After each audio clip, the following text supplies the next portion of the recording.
Senator Jack Reed didn't raise his voice, didn't grandstand, didn't need theatrics. All he had to do was say one line that froze Washington in place: that Pete Hegseth may have overseen an illegal killing and then lied about it. The moment those words hit the Senate floor, the entire narrative the administration had been clinging to started to fracture. Because when someone with Reed's background, an Army Ranger, a West Point graduate, and one of the most respected military overseers in the country, steps forward and says something this serious, people listen. And today, it wasn't just criticism. It was a warning. A warning that the truth is coming whether the Pentagon likes it or not. What Reed laid out wasn't rumor or political noise. On September 2nd, U.S. forces conducted a strike on a vessel in the Caribbean. From his own public statements, we know that Secretary Hegseth authorized and oversaw the strike. According to press reports, the initial strike left survivors in the water clinging to the wreckage. And then U.S. forces carried out a second strike on the vessel, which killed the survivors. Initially, as he often does, the Secretary of Defense in his office denied the reporting when it broke last weekend. But then on Monday, White House Press Secretary Caroline Leavitt confirmed that, in fact, Secretary Hegseth did authorize these strikes and that Admiral Bradley, the operational commander, did order a second strike. The White House has admitted what the Secretary denied, when we cannot ignore what that means. The Department of Defense Law of War Manual states that members of the armed forces must refuse to comply with clearly illegal orders, including law of war violations. It even provides a definition and an example to avoid confusion. And I quote, "For example, orders to fire upon the shipwrecked would be clearly illegal." And this is not a complex legal theory. This is not a gray area. The manual addresses this exact situation with crystal clarity. Orders to fire upon the shipwrecked are clearly illegal. And this principle has been long ingrained in the Department of Defense and the Navy. Multiple legal experts, including former judge advocate generals, have stated that if this reporting is accurate, this strike appears to constitute a war crime. Indeed, many of my Republican colleagues have joined Democrats in recognizing that the reported facts of this strike would be clearly illegal. And yet, in his own words yesterday, the Secretary of Defense claimed that the second strike was, quote, the correct decision. This by itself is an alarming admission. But, Mr. President, I am frankly not surprised about the Secretary's statements. For years, he has expressed contempt for the law of armed conflict and has championed service members convicted of war crimes. During the first Trump administration, he lobbied for the pardoning of several military personnel who were turned in by their own teammates for war crimes, as well as military contractors convicted of killing 14 Iraqi civilians. He has also called for reinstating waterboarding and other forms of torture. And in his book, The War on Warriors, he wrote, quote, "Should we follow the Geneva Convention? If our warriors are forced to follow rules arbitrarily and asked to sacrifice more lives so that international tribunals feel better about themselves, aren't we just better off in winning our wars according to our own rules?" Since then, Secretary Hegseth has acted exactly how we might expect. In October, at Quantico, he told hundreds of generals and admirals, quote, "Don't fight with stupid rules of engagement. We untie the hands of our warfighters to intimidate, demoralize, hunt, and kill the enemies of our country. No more politically correct and overbearing rules of engagement. Just common sense, maximum lethality, and authority for warfighters."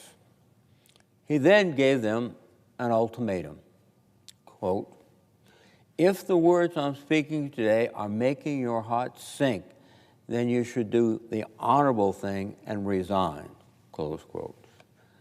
Secretary Hegseth demands military leaders conform to his interpretation of the law or be dismissed. And this is profoundly dangerous. It contradicts the ethic and the ethos of the American military, sworn to uphold the Constitution, sworn to obey the laws of armed conflict, and that dedication is to ensure that when our personnel are disabled in the water, when they are prisoners of war, they are treated with the legal requirements of the Geneva Convention and of other legal constraints. If we kill with impunity people, how can we object to the same behavior from our opponents? Now, when he first came into the Department of Defense, he dismissed the judge advocate generals of each service. It was a chilling, step-by-step timeline of a military operation that no one can fully explain. A September 2nd strike in the Caribbean. A vessel hit. Survivors left clinging to wreckage. And then, according to reporting that Reid recited on the Senate floor, a second strike that ended those survivors' lives. At first, Hegseth dismissed the stories, called them wrong, brushed them off like he always does when scrutiny heats up. But then the White House did something unexpected. They confirmed the second strike actually happened. They confirmed he authorized it. They confirmed the operational commander carried it out. The denial collapsed within days, and suddenly, the timeline wasn't in Hegseth's hands anymore. But Reid didn't stop there. Because this wasn't just about a strike. It was about the law. The Pentagon's own Law of War manual spells this scenario out so clearly that even someone with no military background could understand it. You do not fire on the shipwrecked. Ever. It's one of the most basic rules of armed conflict, taught to every service member from the moment they enter training. Reid quoted the manual directly, almost as if he was daring anyone to challenge him. Orders to fire upon the shipwrecked would be clearly illegal. No legal gray area. No technical loophole. No debate. And this wasn't coming from a cable pundit or a partisan attack dog. It was coming from someone who has spent his life teaching, enforcing, and defending these laws. And then Reid did something even more striking. He tied this moment to a pattern he's been watching for years. A pattern involving Hegseth's own words, his own actions, and his own philosophy. Reid reminded the country that long before this strike, Hegseth publicly mocked the Geneva Conventions. He questioned the idea of following internationally recognized rules. He defended individuals accused of wartime violations. He said America should win wars according to our own rules. He traveled to Quantico and told top commanders to stop fighting with stupid rules of engagement. And if they didn't like his approach, they should resign. He openly pushed for battlefield tactics that past military leaders spent decades rejecting because they crossed clear lines. When Reid stood there today and said he wasn't surprised by Hegseth's latest statements, it wasn't because he was dismissing the severity of the issue. It was because, in Reid's eyes, this moment was the inevitable outcome of a long-running belief system. A belief that rules can be bent if they get in the way, that oversight is optional, that accountability is a nuisance, that legality is merely a matter of interpretation. And when someone with that mindset is placed in charge of an entire military apparatus, Reid warned, the consequences become global. But the most revealing part of Reid's speech wasn't the description of the strike. It was what happened afterward. Because instead of transparency, the Pentagon gave Congress silence. Instead of evidence, they gave delays. Instead of following legal requirements to provide videos, audio, orders, legal memos, targeting intelligence, and rules of engagement, they withheld them. Reid and Senator Wicker formally requested everything, not as a courtesy, but as required by law. And yet months later, almost nothing, just fragments.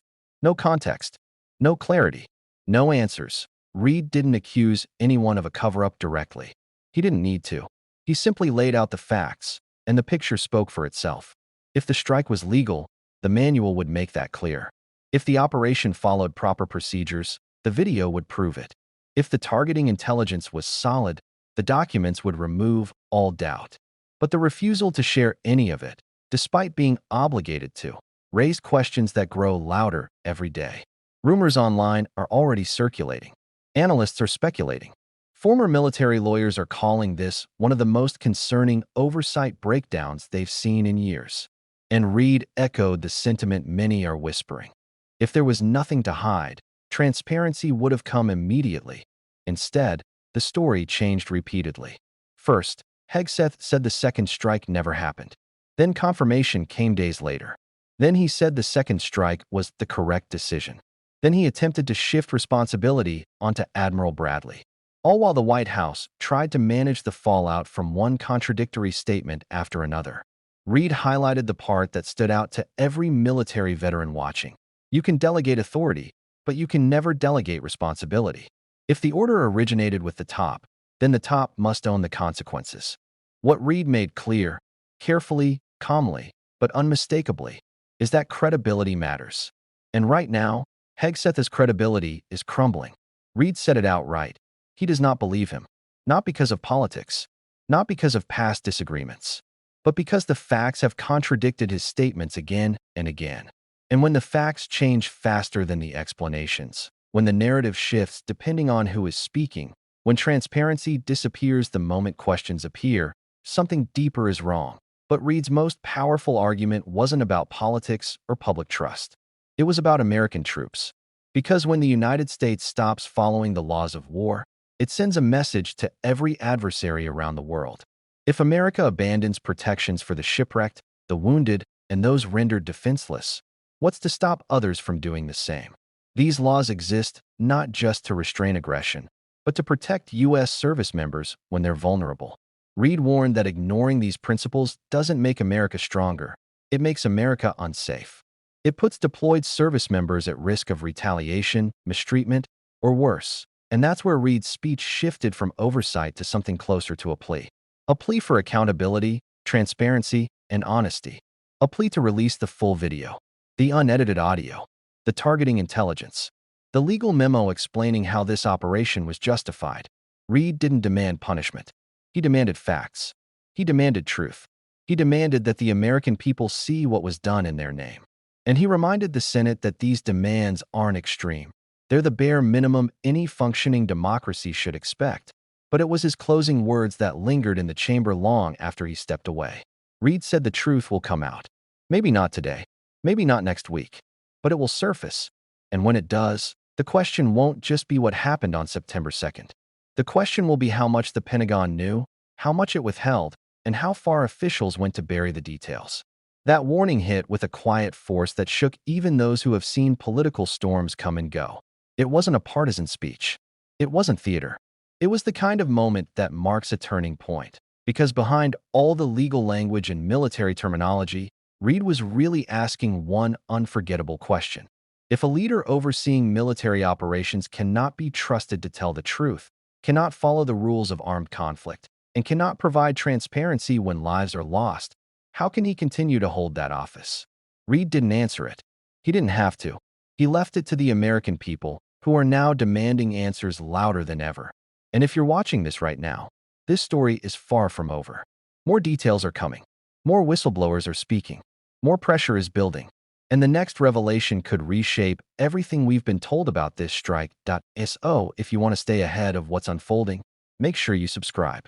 Hit the like button, drop your thoughts in the comments, and tell me, should Congress force the release of the full footage? And should Pete Hegseth remain in his position? Your voice matters, and the push for the truth starts with all of us.